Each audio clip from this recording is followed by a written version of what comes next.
Hi hello friends, ఈరోజు నేను మీకు బటర్ చికెన్ ఎలా తయారు చేయాలో చూపిస్తాను. ఫస్ట్ నేను ఇక్కడ చూపించిన విధంగా చికెన్ మ్యారినేట్ చేసుకొని పక్కన పెట్టుకున్న తర్వాత వేరొక కడాయి తీసుకొని స్టవ్ మీద పెట్టుకొని కొద్దిగా ఆయిల్ వేసుకొని అందులో కొంచెం డ్రై మసాలాస్ వేసుకొని ఆనియన్స్ మంచిగా ఫ్రై అయిన తర్వాత ఎల్లిపాయలు, టమాటో, కొత్తిమీర, జీడిపప్పులు ఇవన్నీ వేసి మంచిగా ఉడికిన తర్వాత చల్లారిన తర్వాత నీళ్లు పోసుకొని పేస్ట్ చేసుకొని పక్కన పెట్టుకోండి.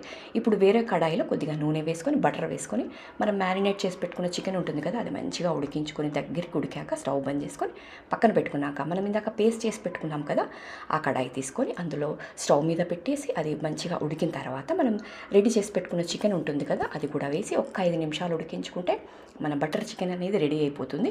ఈ డీటెయిల్డ్ వీడియో చూడండి, మీకు ఇంకా క్లియర్గా అర్థమవుతుంది. ఏమేమి మసాలా వేయాలి, ఎంతెంత వేయాలి అనేది డీటెయిల్డ్గా చూస్తే మీకు అర్థమవుతుంది. కాబట్టి నేను కింద మీకు లింక్ ఇస్తాను, మీరు ఆ లింక్ ప్రెస్ చేస్తే మీకు డీటెయిల్ వీడియో వస్తుంది. మరిన్ని వీడియోస్ కోసం మీరు నా ఛానల్ని ఇంతవరకు సబ్స్క్రైబ్ చేసుకుంటే